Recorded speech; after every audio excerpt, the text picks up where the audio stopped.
Hi hello friends, ಎಲ್ರಿಗೂ ನಮಸ್ಕಾರ. Welcome to Sumangala Bhat save kitchen. ನಾನು Sumangala Bhat.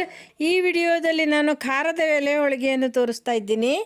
Friends, video start ಮಾಡೋದಕ್ಕಿಂತ ಮೊದಲು ನಿಮ್ಮಲ್ಲಿ ಒಂದು ರಿಕ್ವೆಸ್ಟ್, ಪ್ಲೀಸ್ ಯಾರು ಸಬ್ಸ್ಕ್ರೈಬ್ ಮಾಡ್ಕೊಳ್ಳಿಲ್ಲ ಸಬ್ಸ್ಕ್ರೈಬ್ ಮೇಲೆ ಪ್ರೆಸ್ ಮಾಡಿ, ಹಾಗೆಯೇ ಪಕ್ಕದ ಬೆಲ್ ಐಕಾನ್ ಸಹ ಪ್ರೆಸ್ ಮಾಡಿ.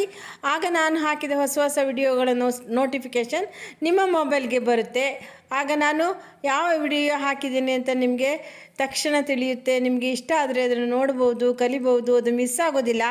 ಇಲ್ಲಿ ನಾನು ಒಂದು ಬೌಲ್ ಗೋಧಿ ಹಿಟ್ಟನ್ನು ತೊಗೊಂಡಿದ್ದೀನಿ. ಇದಕ್ಕೆ 1 ಟೀ ಸ್ಪೂನ್ ತುಪ್ಪ ಹಾಕ್ತಾ ಇದ್ದೀನಿ.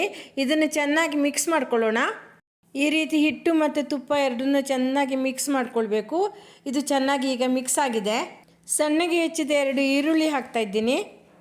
ಸಣ್ಣಗೆ ಹೆಚ್ಚಿದ 2 ಹಸಿಮೆಣಸು, ಸಣ್ಣಗೆ ಹೆಚ್ಚಿದ ಕೊತ್ತಂಬರಿ ಸೊಪ್ಪು, ರುಚಿಗೆ ತಕ್ಕಷ್ಟು ಉಪ್ಪು. ಇಲ್ಲಿ ನಾನು 1 ಟೀ ಸ್ಪೂನ್ ಹಾಕಿದ್ದೀನಿ. ಹಾಗೆಯೇ 1 ಕಪ್ ಮೊಸರನ್ನು ಇದಕ್ಕೆ ಹಾಕ್ತಾ ಇದ್ದೀನಿ. ಟೇಸ್ಟಿಗೆ 1 ಟೀ ಸ್ಪೂನ್ ಸಕ್ಕರೆ ಹಾಕ್ಕೊಳ್ತಾ ಇದ್ದೀನಿ. ನೀವು ಬೆಲ್ಲನೂ ಹಾಕ್ಕೊಳ್ಬೋದು. ಮೊದಲು ಉಪ್ಪನ್ನು ಕರಗಿಸ್ಕೊಳ್ಳೋಣ. ನಂತರ ಸ್ವಲ್ಪ ಸ್ವಲ್ಪ ನೀರು ಹಾಕ್ತಾ ಮಧ್ಯದಲ್ಲಿ ತಿರುಗಿಸ್ತಾ ಹೋದರೆ ಅದು ಗಂಟು ಬೀಳೋದಿಲ್ಲ, ಚೆನ್ನಾಗಿ ಮಿಕ್ಸ್ ಆಗ್ತಾ ಹೋಗುತ್ತೆ. ಇನ್ನೊಂದು ಸ್ವಲ್ಪ ನೀರು ಬೇಕು ಇದಕ್ಕೆ. ಇಡ್ಲಿ ಹಿಟ್ಟು ಅಲ್ಲ, ದೋಸೆ ಹಿಟ್ಟು ಅಲ್ಲ, ಮಧ್ಯದಲ್ಲಿ ಈ ರೀತಿ ಕಲಿಸ್ಕೊಳ್ಬೇಕು. ಈ ಕನ್ಸಿಸ್ಟೆನ್ಸಿ ಸರಿಯಾಗಿದೆ. ಈಗ ಕ್ಲೀನಾಗಿ ತೊಳೆದ ಬಾಳೆ ಎಲೆ ಮೇಲೆ ಹಿಟ್ಟನ್ನು ಹಾಕ್ತಾ ಇದ್ದೀನಿ. ಈಗ ಹಿಟ್ಟನ್ನು ಬಾಳೆ ಎಲೆಗೆ ಹಚ್ಚಬೇಕು. ನೋಡಿ, ಇದೇ ರೀತಿ ತೆಳ್ಳಗೆ ಹಚ್ಕೊಳ್ಬೇಕು. ತುಂಬ ದಪ್ಪ ಮಾಡಬಾರ್ದು, ಆದಷ್ಟು ತೆಳ್ಳಗೆ ಹಚ್ಕೊಳ್ಳಿ. ಹಚ್ಚಿ ಆಗಿದೆ. ಈಗ ಬಾಳೆ ಎಲೆನ ಅದ್ರ ಮೇಲೆ ಮುಚ್ಚಬೇಕು. ನೋಡಿ, ಸ್ವಲ್ಪ ಬಾಳೆ ಎಲೆ ಇದ್ದರೆ ಅದನ್ನೇ ನಾವು ತಿರುಗಿಸಿ ಹಾಕ್ಕೊಳ್ಬೋದು. ಈಗ ಮತ್ತೊಂದು ಬಾಳೆ ಎಲೆನ ಅದ್ರ ಮೇಲೆ ಮುಚ್ಚಬೇಕು. ಮುಚ್ಚಿ ಆಗಿದೆ. ಇದನ್ನು ಸೈಡಿಗೆ ಇಟ್ಕೊಳ್ಳೋಣ. ಈಗ ಎಲ್ಲ ಹಿಟ್ಟನ್ನು ಬಾಳೆ ಎಲೆಗೆ ಹಚ್ಚಿಡೋಣ. ಎಲ್ಲ ಹಿಟ್ಟನ್ನು ಬಾಳೆ ಎಲೆಗೆ ಹಚ್ಚಿ ಆಗಿದೆ. ಈಗ ಇದನ್ನು ಕಾವಲಿ ಮೇಲೆ ಹಾಕಿ ಬೇಯಿಸ್ಕೊಳ್ಬೇಕು. ಸ್ಟೋವ್ ಮೇಲೆ ಒಂದು ಕಾವಲಿ ಇಟ್ಟು ಸ್ಟೋವನ್ನು ಆನ್ ಮಾಡಿದ್ದೀನಿ. ಕಾವಲಿ ಕಾದಿದೆ. ಕಾವಲಿ ಮೇಲೆ ಎಲೆ ಹೋಳಿಗೆ ಹಾಕೋಣ. ಲೋ ಮೀಡಿಯಮ್ ಫ್ಲೇಮ್ನಲ್ಲಿ 2 ನಿಮಿಷ ಇಲ್ಲಿ ನಾನು ಚೆನ್ನಾಗಿ ಬೇಯಿಸ್ಕೊಳ್ತಾ ಇದ್ದೀನಿ. ಸ್ವಲ್ಪ ಬೆಂದಿದೆ. ಈಗ ತಿರುಗಿಸಿ ಹಾಕೋಣ.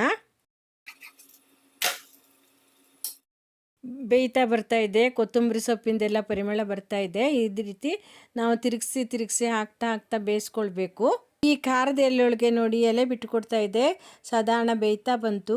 ಇದು ಎಲೆ ಬಿಟ್ಟುಕೊಟ್ಟ ಮೇಲೆ ನಾವು ಇದನ್ನು ಹಂಚಿಗೆ ಹಾಕಿ ಬೇಯಿಸ್ಕೊಳ್ಬೇಕಾಗುತ್ತೆ. ನೋಡಿ, ಎಲೆಯೊಳಗೆ ಪೂರ್ತಿ ಎಲೆ ಬಿಟ್ಟುಕೊಟ್ಟಿದೆ. ಈಗ ಇದನ್ನು ಹಂಚಿಗೆ ಹಾಕೋಣ.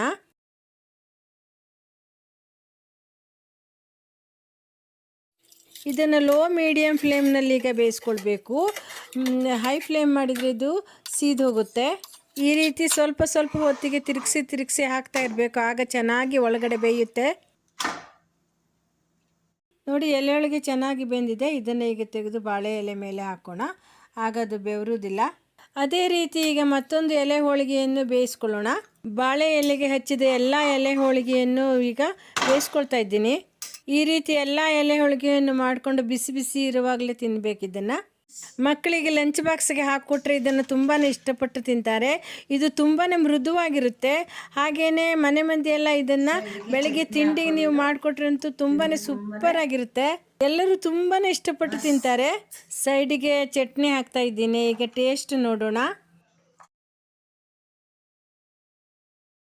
ತುಂಬ ರುಚಿಯಾಗಿದೆ ಫ್ರೆಂಡ್ಸ್. ಈ ಖಾರದ ಎಲೆಯೊಳಗೆಯನ್ನು ನೀವು ಮಾಡಿ ಹೇಗಾಗಿದೆ ಅಂತ ಕಾಮೆಂಟ್ ಮೂಲಕ ತಿಳಿಸಿ. ಲೈಕ್ ಮಾಡಿ, ಶೇರ್ ಮಾಡಿ. ಮತ್ತೊಂದು ರೆಸಿಪಿಯೊಂದಿಗೆ ಮತ್ತೆ ಬರ್ತೀನಿ. Thank you so much.